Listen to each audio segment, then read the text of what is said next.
I had no intentions of doing a video on this, but I found out when I went on the internet to look for it that there is no videos on how to align a C3 Corvette shifter.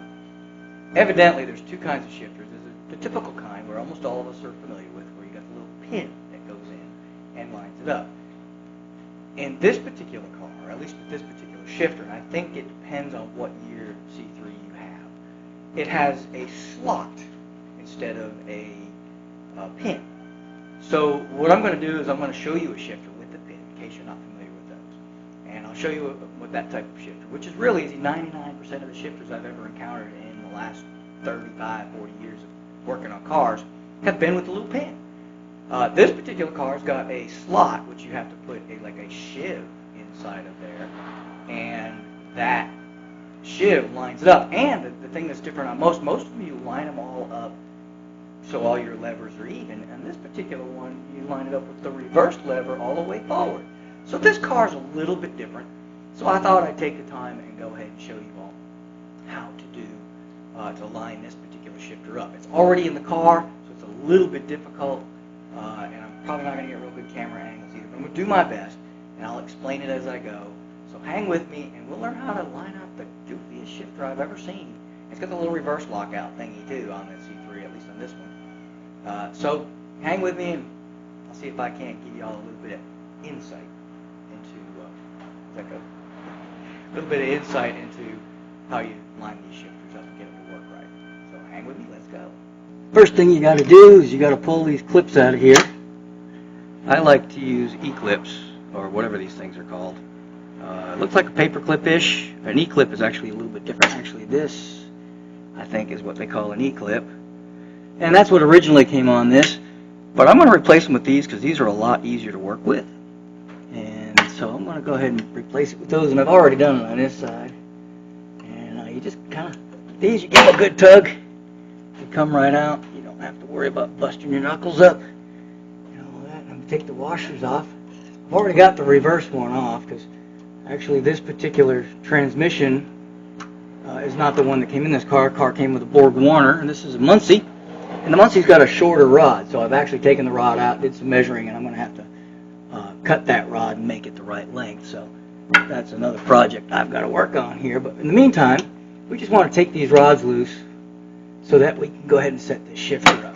You can't really do it unless these rods are all nice and loose.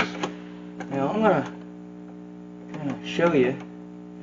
And she's got a little slot in her. I'm going to see if I can get you a close-up of that. Let's see if we can do that right here. So, if we look real close, we can go really close up in here. You'll see there's a slot right here. I don't know if you can see that. Let me see if I can get a light over here. You can see it, but there you go. Now there's the slot. You see the slot? Probably not. Alright, it's not real clear, but there's a slot right here, and that rod keeps moving in the way. But see that slot? When you move the rod, it starts to line up a slot with that slot. And so when you move it, you'll see that slot. See that slot moving in and out of there? And that's what you're trying to line up. I made a tool, and if you can see the tool here, what I made, it's actually a Slim Jim, but old school Slim Jim. And so I made this tool, and I had to grind it a little bit to fit it into the slot. And then I just made, as you can see, it's just a slim, you could use an old hacksaw blade even for that matter. Just make sure you take the teeth off because you don't want to mess nothing up. And so this is the tool I made, and I'm just going to stick it up in there and make it work. I'm probably getting in your way doing this, but we're going to move this, slide her in there, and move this one around until it goes in, and then slide it, move the reverse lever until it goes in, and then I'm going to make sure that nothing can move. Oh, well, so much for that idea. Let's try it again.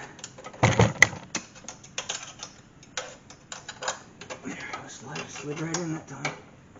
But this one slops around quite a bit. This one don't move around much. And then this one won't move at all. So what we want to do is we kind of jam her in there as far as we can get her to go. And then you'll see there's minimal movement there. And that's it. So, that's it. The idea behind putting that in there, getting that all lined up, is now you take these rods, and I'm going to have to take this one first, and make sure these are in neutral, because this one is not, that one is not. So that one is now in neutral. Now that one's in neutral. And the reverse one you want forward. And so, make sure that's forward because this is forward. I know that's weird. Every other shifter I've ever worked on has always been you line all three of them up. But this one, the shifter is all the way forward when you do this. And then, these are your adjustment rods, these for your adjustments. And so you want to do your inner one most first, which is actually going to be the reverse one. But now you can't move them, so you're just going to have to kind of bring them up. Now this one, you can see it's way off. I don't know if you can see that, but it's actually forward about ½ an inch too far. So we're going to get ourselves a wrench. We're going to go ahead and loosen these two. We're going to move it to where it needs to be, and that'll explain why I was having a little bit of trouble getting the reverse, getting it out of. Actually, it would go into reverse, okay, but I was having a hard time getting it out of reverse. Tighten this one back up. I know you're probably only seeing my hands. I apologize for that. There's not a whole lot of space in here. Probably should have done this while the transmission was out, and I apologize. I know a lot of y'all have been watching this whole build.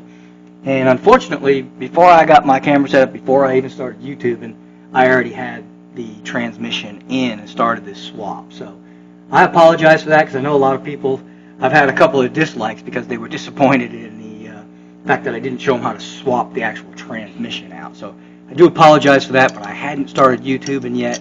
As you can tell, if you look at my, when I actually started this, it's only been a couple of months that I've been doing this. So I hope y'all that I'm very grateful for those that have subscribed so far, and I promise you from now on I'll make sure I show you the big stuff.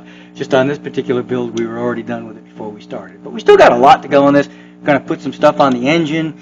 We got a lot of things we're still going to do. So hang tough, and thank you for watching. But this is not the end. That's just, I know that sounded like an ending thingy, but in all reality it's not. Okay, I'm just going to snug these up. Okay. On here and tighten her up, and there we go. That one's ready to go, but I'm not gonna put the washer in yet. We're gonna go ahead and bring this one in. This one's pretty close, but this one wants to go in a little bit different too. This one's a tiny bit forward, so we're gonna go ahead and loosen her up.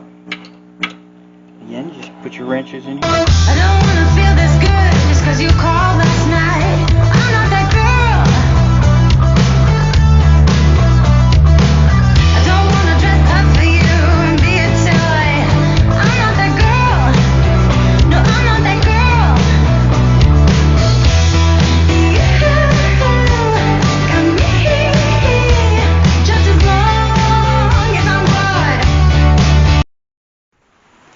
As promised, I told you I would show you on a regular, this is just a Hurst shifter. This is actually for Mopar, but a Hurst shifter is pretty much a Hurst shifter, and they all line up the same way. And like I was telling you, there's just this one little notch, and you can use an Allen wrench, and that's what I like to use an Allen wrench, close to the size of the hole, and you just stick it in. And that's it. And there's a notch on the back side as well, and so you get the front side and the back side lined up. And you'll line all three of them up. And like I said before, normally they're all in line. The one on the Corvette, this reverse lever is way forward. It's just very, very different, and I think that's why I thought it was important to go ahead and YouTube that part of it. So you Corvette lovers that get that oddball shifter that's that way, then you'd have some kind of a concept on what you're doing under there. But this is just a normal shifter, and that is the way you do it. Easy, right? Now stay tuned, because what's coming up right now is I'm going to take this shifter rod and I'm going to modify it to work, because like I said, the Borg Warner takes a different length shifter. So as a bonus for this YouTube video, I'm going to go ahead and modify this rod, and I'm going to show you how. I'm basically just taking this rod in the same position it's already in, And I'm going to take this, I'll cut it here, and I'm just going to move it all the way down, just like this. And now I'll kind of show you how I'm going to do that. But the idea is to keep this angle, but move this to where it needs to be. So let's get started. I've got one of my favorite tools. I've had this tool for 20-something years. It's a quarter bandsaw. I bought a good one because this is something I have used the snot out of. And I've put new, what they call tires on them a few times. This is probably the best one money can buy. And it has lasted me more than 20 years, so I can't complain. But I'm going to go ahead and make my cut right here. And once I make the cut, then we're going to move this, and I'll kind of give you an idea of what I'm going to do there. So let's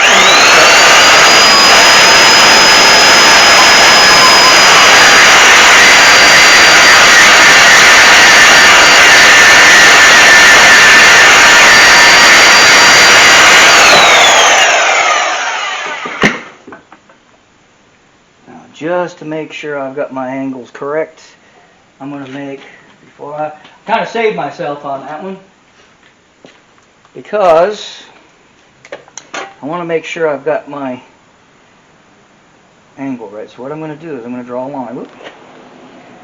Draw a line right through this. Okay, I saved myself on that because I wanted to make sure I kept my angle correct. So I'm going to go ahead and finish my cut now. What I've done is I've made a line along the back. So we're going to line that line back up once I take this off of here. So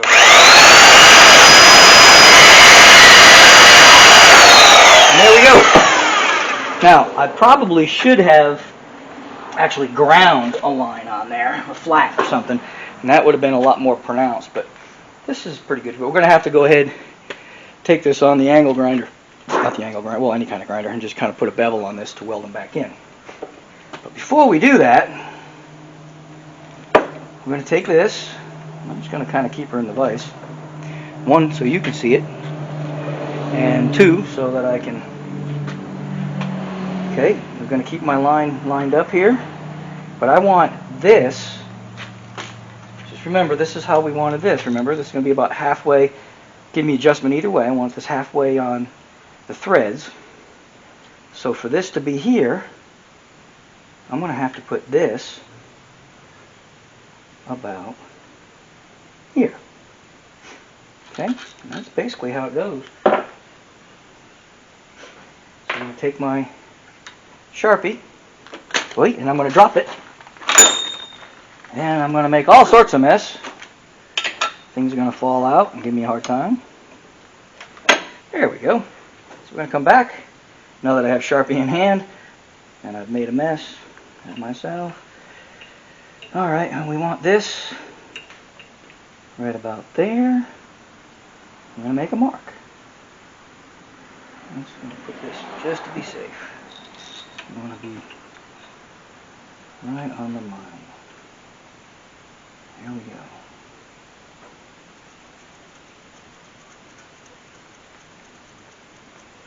Alright, now here's the thing, is I did not make my line all the way back. So I'm going to get a straight rule, straight edge, and I'm going to go ahead and run that line far enough back for that cut. Cut me a straight rule, and I'm going to go ahead and line that mark up. And I'm going to just run that line all the way back. Alright. Hands cramping. There we go. Same thing again. Make sure I've got more than enough. Probably should have gone with a darker marker or something, because blue is kind of hard to see. But now we're going to go ahead and cut it down here, and that way we can move this piece, but again we're going to line up that mark, but it's going to be there. Okay? Once again, I'm going to take my tool here.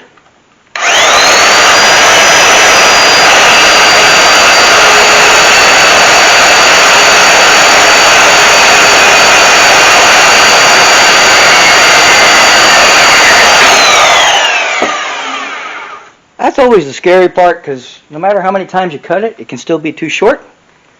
So it's always best to try to check twice, cut once. make sure we got what we need. Now what I'm going to do, I'm going to go ahead and put a bevel on these. Just going to go over to my bench grinder, put a quick bevel on them.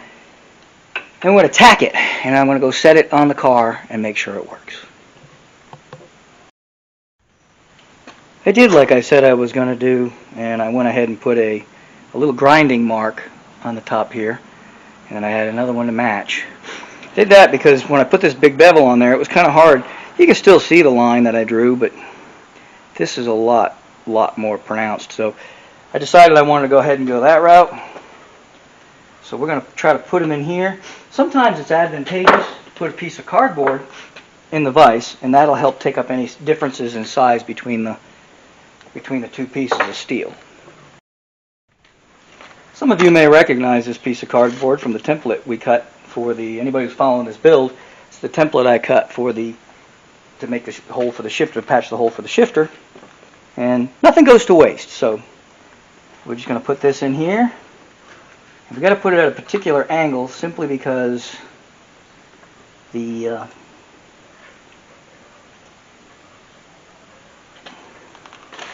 is the fun part, trying to turn the vise and hold these at the same time. And there we go. Now once you get it snugged up a little bit in there, you're going to get the little tappity. Snug her up some more. Make sure they're, snug it up some more. We want to kind of get them so that they're level. So we're going to get my rule here, and we're going to lay that on there and see. That's pretty darn good, I must admit. Right there, she's sitting pretty darn good right there. Can't complain with that. So I'm going to leave it right there. Going to give her a little more snuggage. Oh yeah, that's good right there. And we're going to fire up the welder, put a little tack right here, and then we're going to try it out and make sure everything fits good, and if it does, we'll go ahead and finish tack welding. Finish welding.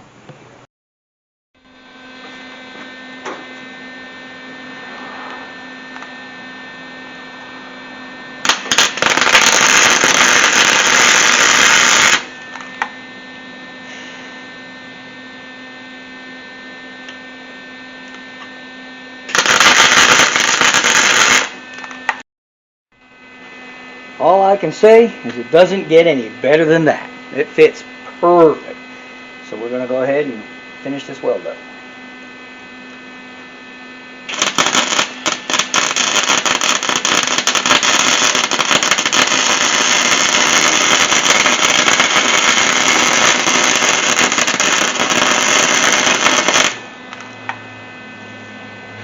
All right.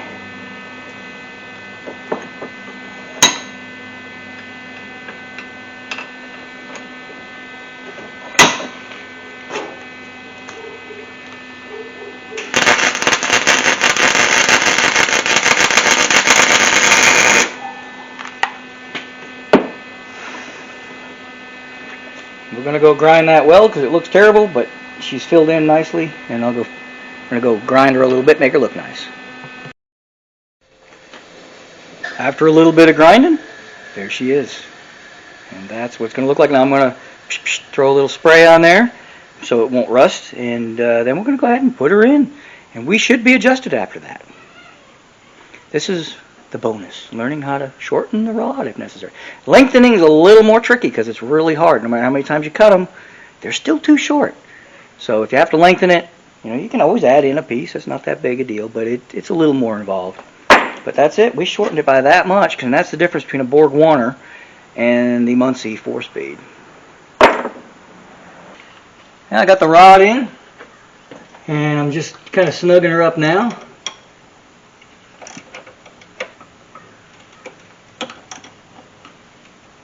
There we go. Make sure she's fitting in. That's perfect. Got some play. Now I just got to put the little clippy thingies in there.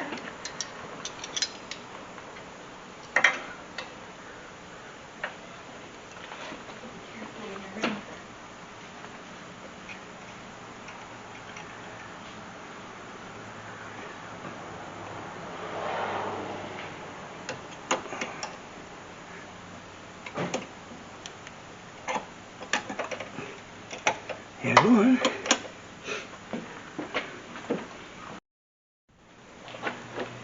There we go. I've got all my shifter rods all lined up. I've got all of my shifters together, and I got that one nice shiny painted reverse rod, and these all looking like crap. But I'm not going to go ahead. And they've got the original coating on them, and they're fine. But we've got to go ahead, and we've got everything lined up, and now she's ready to go bang some gears.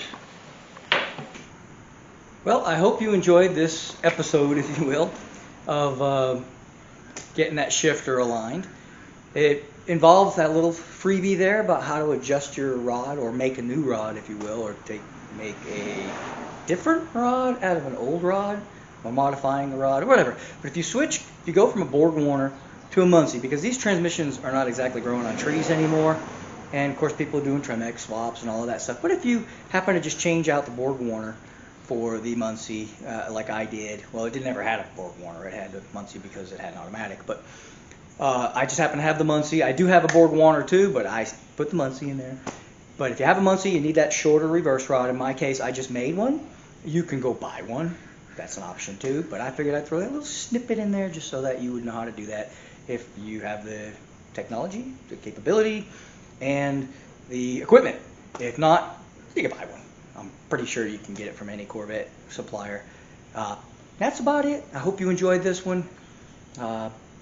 Do me a favor, subscribe. I could use some subscribers, and I hope you enjoyed it. Thank you for watching.